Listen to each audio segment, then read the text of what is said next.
आप इमेजिन कर रहे हैं कि रात के 2 बजे हैं और आप अपनी ड्यूटी से वापस आ रहे हैं और आपके घर को जो रास्ता जाता है वो सुनसान है। उस रास्ते पे सिवाय आपके रात के 2 बजे कोई भी नहीं है। लेकिन जैसे ही आप उस रास्ते पे चढ़ते हैं तो आपको लगता है कि आपके साथ कोई और भी चल रहा है, जिसके डर से आप दौड़ लगा के अपने घर की तरफ जाते हैं। जैसे ही आप अपने घर के दरवाजे पे पहुंचते हैं तो मेन गेट आपको बंद मिलता है और आप उसी मेन गेट के अंदर से गुजर जाते हैं, लेकिन दरवाज़ा तो बंद था। ये सब कुछ मैं आपको आज के रियल इंसिडेंट में सुनाने वाला हूँ। लेकिन उससे पहले अगर आपने चैनल को सब्सक्राइब नहीं किया, सब्सक्राइब कर लें। वीडियो पसंद आए तो उसे लाइक जरूर कीजिएगा। तो चलिए चलते हैं जी आज के वाक़े की तरफ। आपको बताते हैं कि जवेद साहब के साथ क्या हुआ और कैसे उनके वालिद की डेथ हुई। ये कहानी हमें एक सब्सक्राइबर ने भेजी है जिनका नाम है आयशा। आयशा कहती हैं कि ये वाक़या उनके कज़न के साथ पेश आया। तो चलिए जी आपको आयशा की ज़ुबानी ये वाक़या सुनाते हैं। मेरे कज़न का नाम जावेद है, उम्र 27 साल, और वह लाहौर के एक गवर्नमेंट हॉस्पिटल में as a ward boy job करते हैं और सुबह के टाइम पे वो रिक्शा चलाते हैं। ये उस दिन की बात है जब जवेद नाइट ड्यूटी पे थे। रात को 1:30 बजे उन्हें घर से फ़ोन आता है कि उनके वालिद साहब की तबीयत बहुत ख़राब है, जो कि अरसा 1.5 साल से वो बीमार थे और उनको कैंसर का मर्ज़ लाक था। इलाज साथ साथ चल रहा था, लेकिन डॉक्टर ने उन्हें घर भेज दिया था। और यहाँ पे भी होता ये था कि कभी उनकी तबीयत ख़राब हो जाती या कोई ऐसा मसला होता तो फिर जावेद जिस हॉस्पिटल में एज ए वार्ड बॉय काम करते थे तो जल्दी से आके उन्हें उसी हॉस्पिटल में ले जाते, क्योंकि उनका इलाज वहीं से चल रहा था।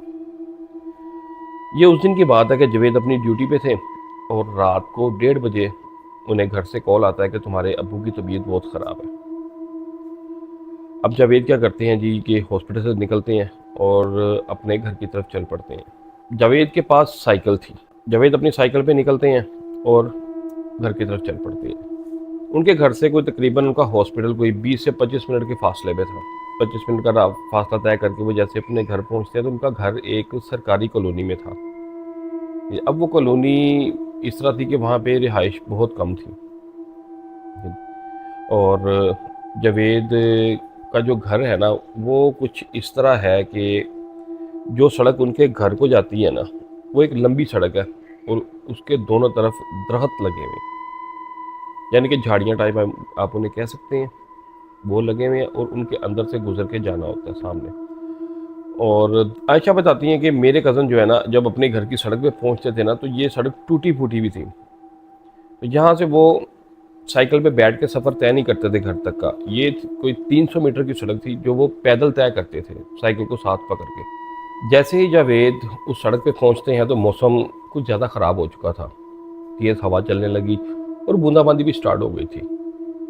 ये खिज़ां का मौसम था और तेज़ हवा चलने की वजह से पत्ते गिरना शुरू हो गए कि जी, और सड़क जो थी ना सूखे पत्तों से भर गई।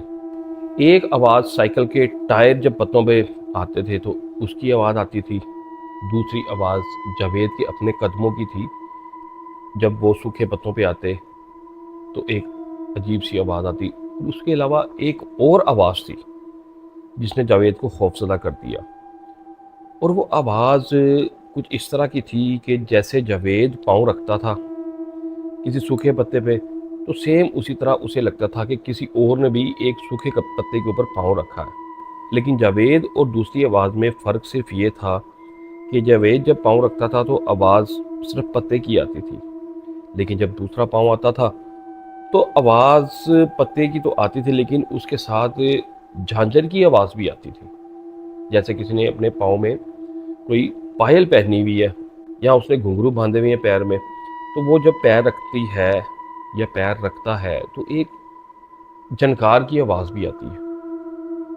जावेद कहता पहले तो मैं अपना इसे वहम समझता रहा, लेकिन जब मैंने कान लगा के ये सुनना शुरू किया तो वो आवाज़ बाकायदा मेरी लेफ़्ट साइड से आ रही थी। मैंने लेफ़्ट साइड पे देखा, वहाँ पे कोई नहीं था। अब जावेद कहते हैं कि मैं डर गया हूँ और मैंने तेज़ से चलना शुरू कर दिया। पहले तो मैंने सोचा कि साइकिल पे बैठूं, लेकिन सड़क जो कि मैं आपको पहले बता चुका हूँ कि टूटी फूटी थी और वहाँ पे खड्डे बहुत ज़्यादा थे, जिसकी वजह से वो साइकिल पे बैठ के नहीं जा सकते थे। जावेद कहते हैं कि मेरे दिमाग में एक चीज़ आई कि मैं यहाँ से दौड़ लगा दूँ। ये ख्याल जावेद साहब के जहन में आते ही साइकिल को उन्होंने पहले पकड़ा हुआ था, उन्होंने दौड़ लगा दी। अब वो कहते हैं जब मैं भागता हुआ जा रहा हूँ तो सामने दीवार पे हमारा घर था, जिसका बड़ा गेट बाहर से बंद था। अब जावेद कहते हैं कि वो आवाज़ मुझे इतनी ज़्यादा आना शुरू हो गई है कि पायरों के साथ साथ कुछ मुझे ऐसा लगा कि जैसे कोई चीखें भी मार रहा है, कोई करा रहा है, चीखें मार रहा है और साथ मेरे भाग रहा है। जावेद बताते हैं कि मैं लेफ्ट साइड पे देख रहा था और साथ साथ स्पीड में भाग रहा था, लेकिन वहां पे मुझे किसी के वजूद का एहसास नहीं हो रहा था। लेकिन एक चीज़ जो थी जो मुझे खौफजदा कर रही थी वो ये थी कि पत्ते मेरे साथ साथ भागते हुए आ रहे थे, जैसे किसी के पैर के साथ लग के वो आगे की तरफ हवा से जा रहे हैं। जावेद कहता है ये चीज़ मुझे बहुत ज़्यादा खौफजदा कर रही थी और किसी चीज़ के होने का एहसास दिला रही थी कि मेरे साथ कोई है। अब जावेद कहते हैं कि मैं ये उस वक्त की बात है जब मैं दरवाजे के बिल्कुल करीब पहुंच चुका हूँ। जावेद कहते हैं मैंने अपनी लेफ़्ट साइड पे फिर देखा और जैसे ही मेरा ध्यान सामने हुआ है तो मैं दरवाजे के इतना करीब आ चुका था कि अब मैंने दरवाजे के अंदर ज़ोर से लगना था, साइकिल समेत। और वो बताते हैं कि हमारा दरवाज़ा लोहे का था और उसके आगे थोड़ी खुली जगह थी और फिर हमारा घर था पीछे। अब वो कहते हैं कि जैसे ही मैंने दरवाजे की तरफ देखा तो मैं इतना करीब था कि मैं रुकना भी चाहता तो नहीं रुक सकता था, मैंने सीधा दरवाजे में लगना था। लेकिन हैरत वाली बात ये हुई कि मैं अपनी साइकिल समेत उस दरवाजे के अंदर से गुजर गया हूं। यानी कि दरवाज़ा इन्हें बंद नज़र आ रहा था लेकिन असल में दरवाज़ा बंद नहीं था। हुआ ये कि असल में इनके साथ जो भी चीज़ थी या जो भी कोई जिन्नात या कोई हवाई चीज़ थी, उसने इनकी नज़र को इस तरह कर दिया कि इन्हें दरवाज़ा बंद नज़र आ रहा था लेकिन हकीकत में दरवाज़ा बंद नहीं था। जावेद कहते हैं जैसे मैं उस दरवाजे के अंदर से गुजरा हूँ, मैंने पीछे मुड़ के देखा तो दरवाज़ा खुला हुआ था। खैर, जावेद कहते हैं मैं बहुत ज़्यादा घबरा गया था और भाग के मैं अपने घर पहुँचा हूँ। मैंने अपनी अम्मी को देखा, वो बहुत ज़्यादा परेशान थी अब्बू की वजह से, तो मैंने उन्हें कुछ ज़्यादा बात नहीं बताई। जल्दी से मैंने अपने छोटे भाई को पकड़ा और अपने अब्बू को उठा के रिक्शे में डालने लगे। जावेद ने अपने अब्बू को रिक्शे में बिठाया और पिछली सीट पे जावेद की अम्मी और उसका छोटा भाई और अब्बू पिछली सीट पे रिक्शे की बैठ गए। जावेद ने फटाफट रिक्शा स्टार्ट किया और बाहर निकलने लगे। तो जैसे ही ये घर से बाहर आए हैं, इनके आगे जो घर की जो खुली जगह थी उसमें एक बड़ा पीपल का दरख्त लगा हुआ था। जैसे ही ये लोग बाहर की तरफ जाने लगे, हवा इतनी तेज चली है कि वो पीपल का दरख्त टूट के इनके दरवाजे के आगे गिर गया और वो इस तरह गिरा कि इनका जो दरवाज़ा था ना ये टोटली बंद हो चुका था। अब वहाँ से रिक्शा बाहर निकालना बहुत मुश्किल था। जावेद कहते हैं कि मेरे लिए ये एक बड़ा मुश्किल टाइम था, मैं बहुत घबरा गया। पीछे मेरे वालिद साहब जो बैठे हुए थे उनकी तबीयत बहुत ज़्यादा ख़राब हो गई। हमने किसी तरह सोचा कि इनको रिक्शे से निकाल के लेके जाते हैं और बाहर सड़क तक, जो कि हमारे घर से तकरीबन 1 किलोमीटर दूर थी, इनको उठा के ले जाते हैं या साइकिल पे बिठा के ले जाते हैं, तो वहाँ से किसी रिक्शे पे या किसी और चीज़ पे बिठा के इनको हॉस्पिटल ले जाएंगे। लेकिन जावेद बताते हैं कि हमें इतना टाइम ही नहीं मिला। जैसे ही वो दरख्त टूट के नीचे गिरा, जावेद कहते हैं कि मैं रिक्शे से बाहर निकला हूँ अपने अब्बू को बाहर निकालने के लिए, तो वो अल्लाह को प्यारे हो चुके थे। तो जावेद कहते हैं कि मुझे उस दिन ऐसा लगा कि जैसे किसी शैतानी ताकत ने हमारा रास्ता रोका और मेरे वालिद साहब की इन डेथ हो गई। तो नाज़रीन, ये था आज का हमारा पहला वाक़या। तो चलिए जी चलते हैं आज के दूसरे वाक़े की तरफ, क्योंकि आज मैं आपको 2 सच्चे वाक़यात सुनाने वाला हूँ। तो चलिए जी बढ़ते हैं अगले वाक़े की तरफ। नाज़रीन, आज का जो दूसरा वाक़या है ना, ये मेरे दोस्त के छोटे भाई के साथ उस वक्त पेश आया जब वो स्कूल से भागा था। गर्मियों के दिन थे और मेरे दोस्त का छोटा भाई जिसकी उम्र 14 साल थी, ये पढ़ाई में बड़ा डल था और अक्सर स्कूल से ना भाग जाया करता था। और होता ये था कि फिर इसके वालिद साहब या मेरा दोस्त जो इसका बड़ा भाई था, वो इसको ढूंढते थे और ढूंढ के फिर मार पीट के दोबारा या तो स्कूल छोड़ आते थे, तो या फिर अगर टाइम ख़त्म हो जाता था तो घर वापस ले आते थे। ये उन दिनों की बात है, गर्मी फुल अरूज पे थी और मेरे दोस्त का छोटा भाई जिसका निक नेम टोनी था, ये स्कूल जाता है और स्कूल से भाग जाता है। हमारी कॉलोनी में जहाँ पे हम लोग रहते थे ना, वहाँ पे दो ग्राउंड थे, प्ले ग्राउंड। एक ग्राउंड था कॉलोनी की एंट्रेंस के पास, जो कि बड़ा गुंजान आबाद था, और सारे बच्चे जो थे ना कॉलोनी के, शाम को उसी ग्राउंड में खेलते थे। एक ग्राउंड था कॉलोनी के एंड पे। ये ग्राउंड हाउंटेड समझा जाता था। उसकी वजह ये थी कि उस ग्राउंड के एक कोने पे एक पुरानी कोठी थी जो खाली थी, और उसके बाहर एक बड़ा बोर्ड का दरख्त लगा हुआ था, जिसको कई दफ़ा कटवाने की कोशिश की गई, मज़दूरों को लगाया गया, लेकिन वो दरख्त किसी वजह से नहीं कटा। कभी किसी मज़दूर को चोट लग जाती, तो कभी उनकी मशीन ख़राब हो जाती। कुछ इस तरह के वाक़यात होते थे कि वो दरख्त जो था ना, वो कट नहीं सका। उसी दरख्त के नीचे एक बेंच लगा हुआ था। उस दिन टोनी ने क्या किया, स्कूल से भाग के ना, तो पहले तो ये टाइम गुजारता रहा कहीं पे, और जब रह गए ना घर जाने में कोई घंटा डेढ़ रह गया, तो ये उसी ग्राउंड में आके ना उस बेंच के नीचे छुप गया कि मुझे कोई देख ना ले। इसको छुपे वहाँ पे काफ़ी टाइम हो चुका था। अब टोनी ने क्या किया कि उस बेंच के नीचे ना अपना बैग जो है ना, उसको तकिया बना कर रख के ना, उसके ऊपर हाथ रख के ना, तो यूं मुंह करके ना, तो ये लेट गया। टाइम गुजारना है कि किसी तरीके से ये जो एक डेढ़ घंटा ये गुजरे, तो फिर मैं घर चला जाऊँ। टोनी ने देखा कि बोर्ड के दरख्त के साथ जो खाली घर है ना, वहाँ से एक फुटबॉल बाहर गिरी है, और वो ठप्पे खाती हुई सीधी टोनी के पास आके उसके सामने रुक गई है। इससे पहले कि टोनी उस फुटबॉल को पकड़ता, किसी अनदेखी चीज ने टोनी को टांग से पकड़ा और बेंच से बाहर घसीट के ले आया। और जैसे उसने उसको बाहर घसीटा, तो टोनी जो है ना डर के मारे चीखे मारना शुरू हो गया। इसने अब फुटबॉल क्या उठाना था, इसने अपना बैग भी वहीं पे छोड़ा और ग्राउंड से बाहर भागने की कोशिश की। लेकिन जैसे ही टोनी ने बाहर भागने की कोशिश की, इसको किसी ने आगे से धक्का दिया, ये फिर पीछे की तरफ गिर गया। अब जैसे टोनी उठता है तो इसको ऐसे लग रहा है कि जैसे मुझे चारों तरफ से कोई मार रहा है, कोई पीट रहा है, और इस बुरी तरह पीट रहा है कि टोनी ने चीखें मारना शुरू कर दी ऊंची ऊंची।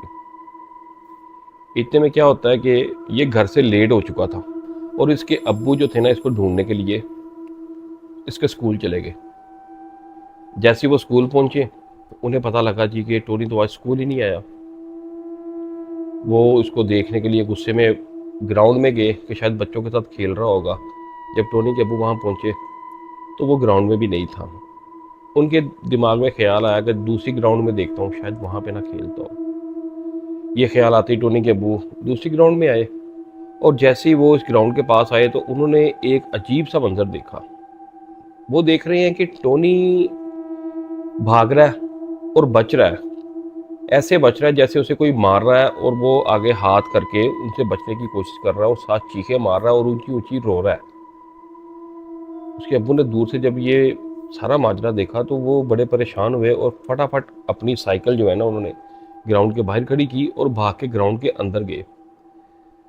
जाकर उन्होंने जब टोनी को पकड़ा ना, तो वो बड़ी बुरी तरह चिल्ला रहा था, रो रहा था, ठीक है। और अपने अब्बू को देख के वो और ज़्यादा चिल्लाने और रोने लगा कि अब्बू मुझे बचाओ, मुझे पता नहीं कौन मार रहा है। जब टोनी के अब्बू ने उसको देखा, तो उसके मुंह के ऊपर वाकई उंगलियों के निशान थे, जैसे किसी ने इसको मारा है, लेकिन किसने मारा है ये पता नहीं लग रहा था।